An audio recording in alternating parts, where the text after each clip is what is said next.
Hormuz കടലിടുക്കിന് സമീപം എണ്ണക്കപ്പലുകൾക്ക് തീപിടിച്ചു.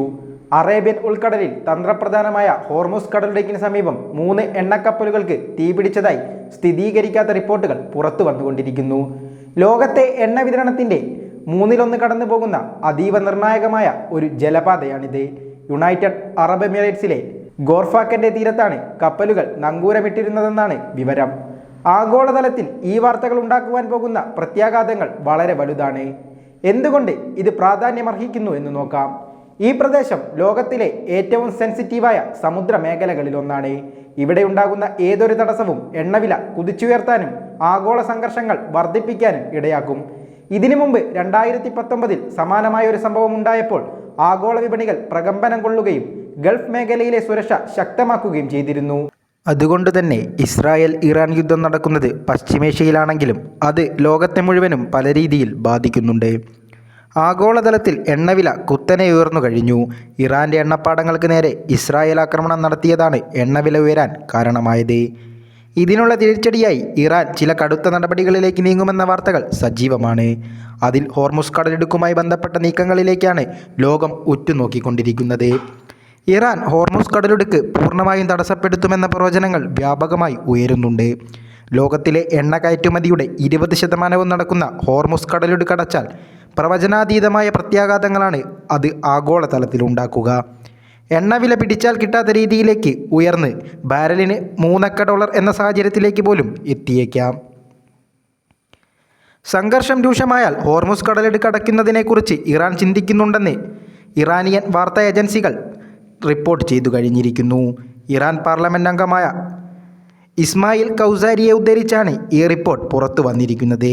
2024 Iran Israel സംഘർഷമുണ്ടായപ്പോഴും Iran Hormuz കടലിടുക്ക് അടയ്ക്കുമെന്ന് ഭീഷണി മുഴക്കിയിരുന്നു. അന്ന് ഹോർമുസ് കടലിടുക്കിനടുത്ത് വെച്ച് ഒരു വിദേശ കപ്പൽ ഇറാൻ റവല്യൂഷണറി ഗാർഡ് പിടിച്ചെടുത്തിരുന്നു. ഇത്തവണ കാര്യങ്ങൾ യുദ്ധത്തിലേക്ക് തന്നെ നീങ്ങിയ സാഹചര്യത്തിൽ ഇറാൻ തങ്ങളുടെ നിർണായക നീക്കങ്ങളിൽ ഒന്നായി പരിഗണിക്കുന്ന ഹോർമുസ് കടലിടുക്ക് അടച്ചേക്കുമെന്ന് തന്നെയാണ് നിരീക്ഷകർ വിലയിരുത്തുന്നത്. ഇറാൻ തങ്ങളുടെ പ്രതികാരം ഹോർമുസ് വഴി ചെയ്താൽ അതിൻ്റെ പ്രത്യാഘാതം ഏത് രീതിയിലാകുമെന്ന് ഉറ്റുനോക്കുകയാണ് ആഗോള വിപണികൾ. ലോകത്തിലെ ഏറ്റവും തന്ത്രപ്രധാനമായ ജലപാത പേർഷ്യൻ ഗൾഫിലേക്കുള്ള പ്രവേശന കവാടം കൂടിയാണ് ഹോർമുസ് കടലിടുക്ക്. പേർഷ്യൻ ഗൾഫിനും ഒമാൻ ഉൾക്കടലിനും ഇടയിലുള്ള തന്ത്രപ്രധാനമായ ഒരു ജലപാതയാണിത്. ഇതിൻ്റെ ഒരു ഭാഗത്ത് ഇറാനും മറുഭാഗത്ത് ഒമാനും UAEയുമാണ്. ഐക്യരാഷ്ട്രസഭയുടെ സമുദ്ര നിയമമനുസരിച്ച് ട്രാൻസിറ്റ് ജലപാത വകുപ്പിന് കീഴിൽ വരുന്ന ഒമാൻ്റെയും ഇറാൻ്റെയും പ്രദേശങ്ങളിലൂടെയാണ് കപ്പലുകൾ കടന്നു പോകുന്നത്. പേർഷ്യൻ ഗൾഫിലുള്ള എണ്ണ കയറ്റുമതി രാജ്യങ്ങൾക്ക് ഈ പാതയിലൂടെയല്ലാതെ സമുദ്രങ്ങളിലേക്ക് പ്രവേശിക്കാനാവില്ല.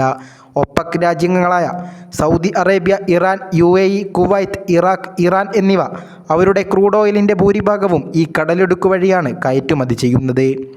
ലോകത്തെ പ്രധാന എണ്ണ ഉൽപ്പാദന രാജ്യങ്ങളെല്ലാം ഈ പ്രദേശത്തായതിനാൽ ആഗോള എണ്ണ കയറ്റുമതിയുടെ 1/5 ഈ പാതയിലൂടെയാണ് നടക്കുന്നത്. ഏതാണ്ട് 2 കോടി ബാരൽ എണ്ണയാണ് ഒരു ദിവസം ഇതിലൂടെ കടത്തുന്നത്. ലോകത്തെ ഏറ്റവും പ്രധാനപ്പെട്ട ട്രാൻസിറ്റ് ചെക്ക് പോയിൻ്റ് എന്നാണ് ഹോർമുസ് കടലിടുക്കിനെ US എനർജി ഇൻഫർമേഷൻ വിശേഷിപ്പിക്കുന്നത്. ഇതിൻ്റെ ഏറ്റവും ഇടുങ്ങിയ പ്രദേശത്തിന് 33 കിലോമീറ്ററാണ് വീതി. എന്നാൽ ജലപാതയിലെ ഷിപ്പിംഗ് ലൈനുകൾ അതിലും ഇടുങ്ങിയതാണ്. അതിനാൽ തന്നെ ഇവിടെ കപ്പലുകൾ തടയാനും ആക്രമിക്കുവാനും പാത അടയ്ക്കാനും ഇറാന് സാധിക്കുമെന്നാണ് ഈ മേഖലയിലെ വിദഗ്ധർ വിലയിരുത്തുന്നത്. ഈ പാതയിൽ പ്രശ്നങ്ങളുണ്ടായാൽ അത് ബാധിക്കുക ഗൾഫ് രാജ്യങ്ങളിൽ നിന്ന് പെട്രോൾ വാങ്ങുന്ന രാജ്യങ്ങളെ മാത്രമാകില്ല. ഈ പാതയിലൂടെയുള്ള ചരക്കു ഗതാഗതമില്ലാതായാൽ ആഗോള മാർക്കറ്റിലെ പെട്രോളിയം ലഭ്യതയിൽ വൻ കുറവ് വരും. ഇത് വിപണിയിൽ പെട്രോൾ വില നിയന്ത്രിക്കാനാകാത്ത നിലയിലേക്ക് കുതിക്കുന്നതിന് കാരണമാകും. എല്ലാ രാജ്യങ്ങളെയും ഇത് ബാധിക്കുകയും ചെയ്യും. ക്രൂഡ് ഓയിൽ വിതരണത്തിൽ ഹോർമൂസിലെ ഈ അനിശ്ചിതാവസ്ഥ മറികടക്കാനായി സൗദി ഉൾപ്പെടെയുള്ള രാജ്യങ്ങൾ പൈപ്പ് ലൈൻ കണക്ടിവിറ്റി വർദ്ധിപ്പിച്ചിരുന്നു. K-File ന്യൂസ് ഡെസ്കിൽ നിന്നും അജയ് ദാസ്.